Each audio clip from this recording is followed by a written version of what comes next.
Lecture को छोटा रखने के लिए, ताकि आप, मकसद मेरा ये होता है कि आप इन लेक्चर्स को हर वक्त नहीं सुन सकेंगे कि 1.5-2 घंटे निकाल के, वो भी सुन लें बेशक, लेकिन मेरा मकसद ये होता है कि आप आते जाते 10-15-20 मिनट कॉलेज के लिए तैयार हो रहे हैं तो चलो एक वीडियो लगा ली, एंड देन आप ट्रांसपोर्ट पे या किसी पे अगर पब्लिक ट्रांसपोर्ट में तो तब भी आए फ्री पकड़ा और वीडियो लगा ली, इस तरह चीजें आपको याद हो जाती है। अभी भी बड़ा टाइम है, अगर हम घंटों तो हमारे पास नहीं होते ना, अगर तो हम जो आते जाते 10-15-20 मिनट मिलते हैं उनको इस्तेमाल करें, इसलिए मैं इनको ब्रेक कर देता हूँ। अब देखिए ये जो आपका लेक्चर नंबर है इसको मैंने 3 कर दिया, इसके अंदर है settling tax disputes, provisional assessment and dispute of properties. ये हम देखते हैं dispute of property tax liability के एतबार से, यानी कि प्रॉपर्टी की लड़ाइयां आपस की, वो तो अलग केसेस होते हैं।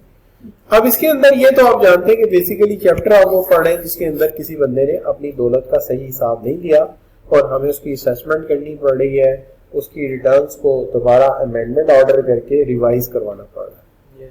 अब यहाँ पे मसला ये agreed assessment in certain cases, बाज केसेस ऐसे होते हैं जिसके अंदर जब आप नोटिस जारी करते हैं तो टैक्स पेयर पहले ही कह देता है आप सच्चे हैं, आपकी बात वाकई ठीक है, ये काम गड़बड़ेगा।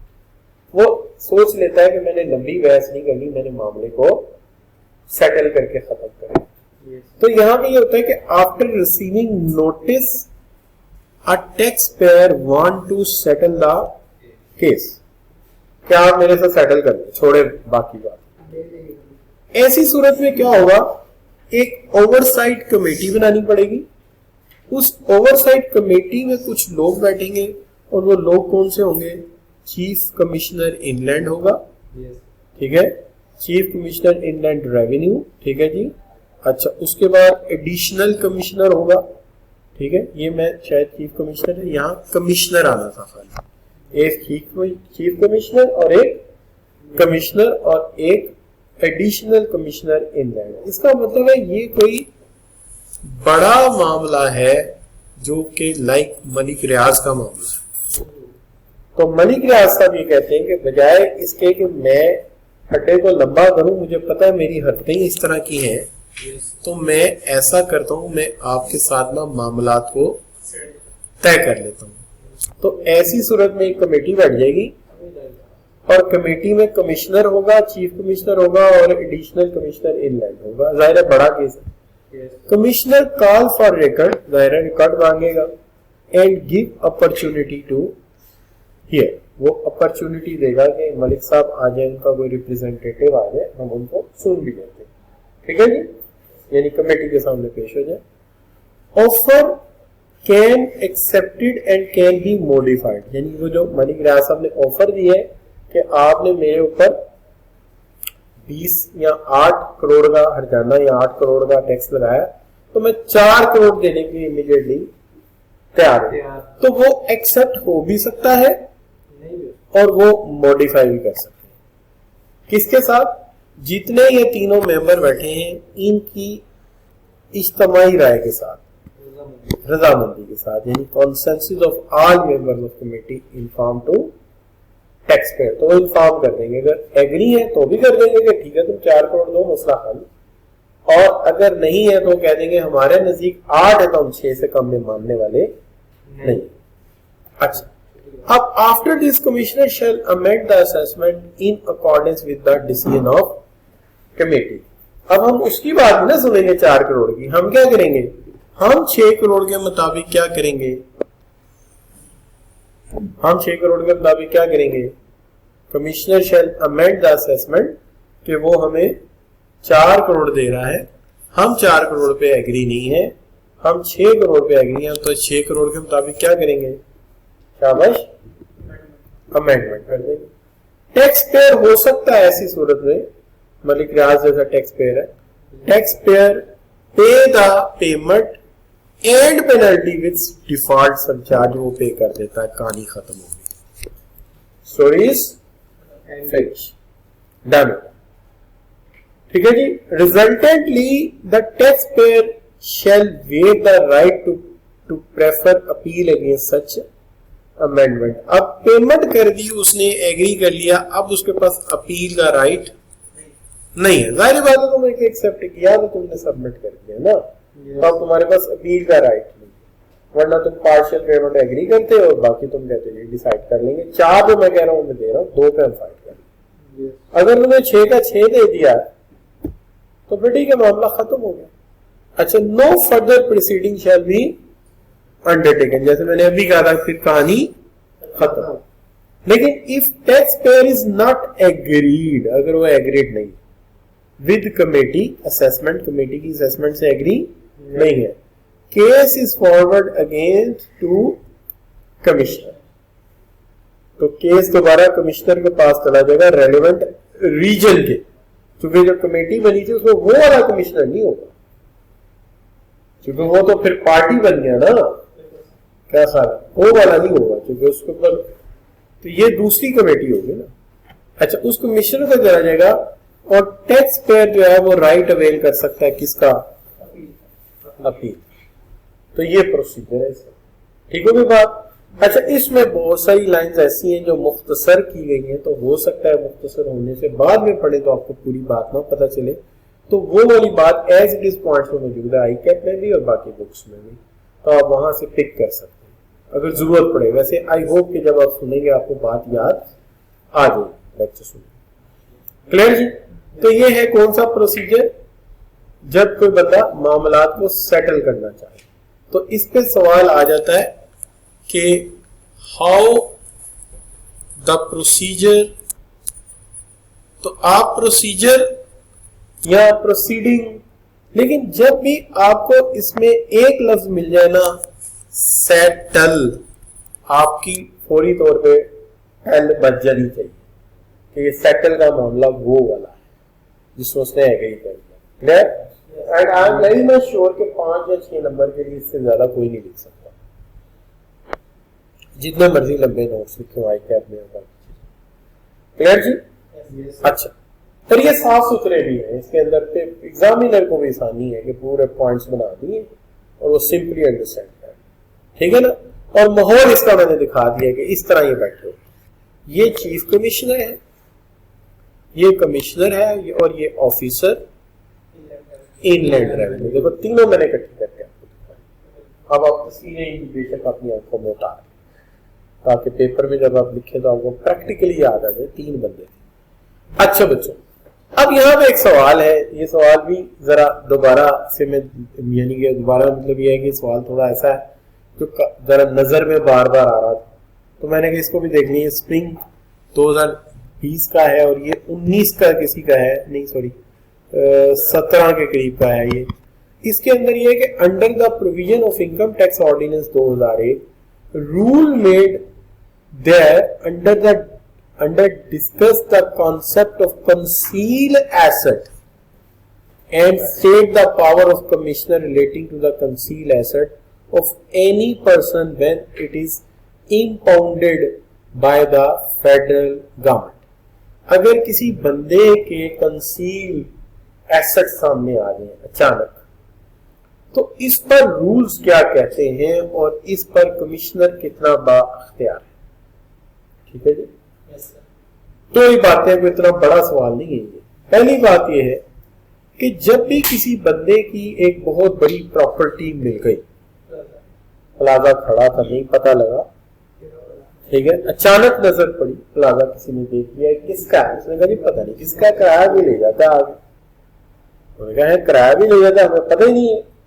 लेकिन जब पता चला तो पता लगा कि ये तो मलिक रियाज का प्लाजा है। है इतने बड़े बंदे का प्लाजा है और वहां उसने नाम जो है अपना क्या रखाया हुआ है, मेहर रियाज।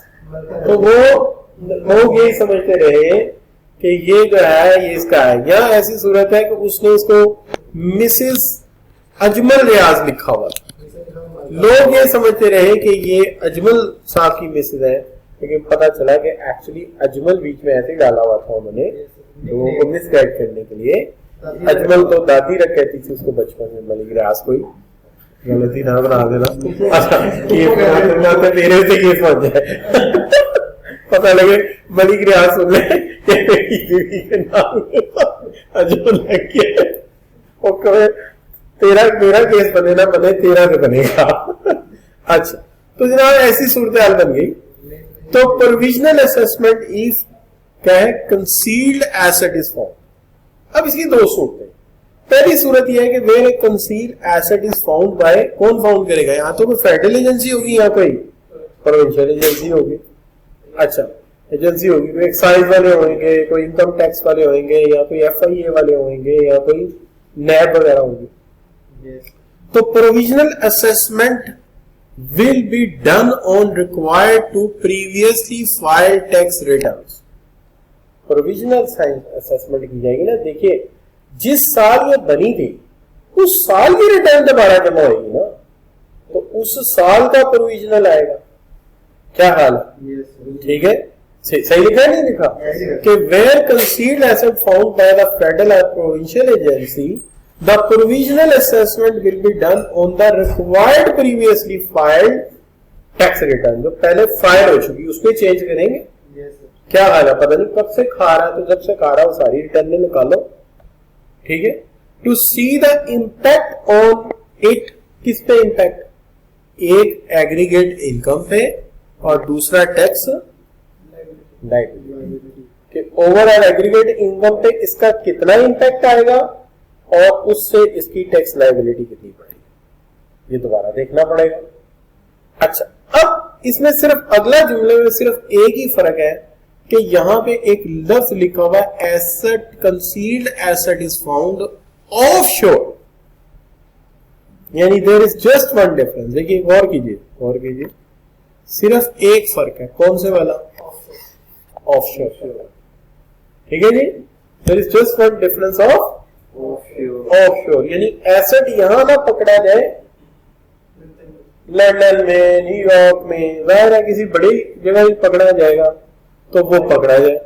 तो ऐसी सूरत में डन ऑन रिक्वायरमेंट ना, याद से ऐसी बातें ना करो, आज बड़ा कुछ पकड़ा गया। अच्छा बच्चों, बात ये होगी कि ऑफशोर पकड़ा गया तो तब भी सारी सूरत वही होगी, सारा सेंटेंस वही है।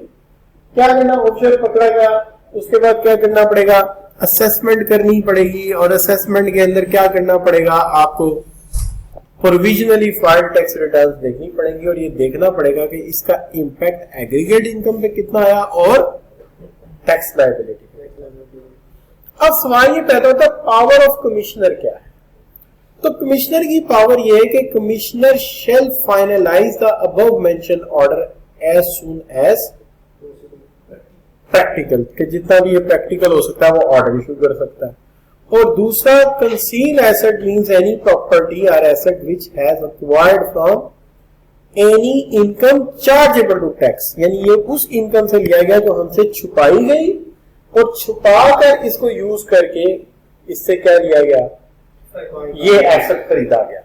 यानी एक तो वो जो वेल्थ का, जो आपकी इनकम का फर्क आएगा, ऊपर लिखा है, एक टैक्स लायबिलिटी का फर्क आएगा, और एक ये कि ये आमदनी जो कमाई थी ये कहां से आई, इसका भी टैक्स लगेगा। अब आपको कि ये भी कंसील हुई है, इसका मतलब है इसके कंसील होने में तीन बातें आ गई। एक बात ये आ गई कि उस वक्त तुम्हारे पास कितनी इनकम थी जो तुमने सही नहीं बताई, इसके बनने के बाद उसके हिसाब से हमें आके टैक्स दो।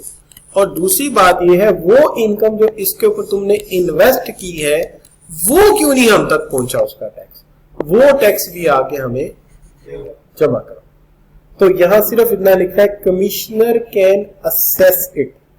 कमिश्नर असेस कर सकता है कि ये आमदनी कहां से आई थी, और वो इसके अगेंस्ट एक अमेंडमेंट ऑर्डर दे सकता है। क्लियर जी? तो ये हो गया जी आपका कौन सा सवाल?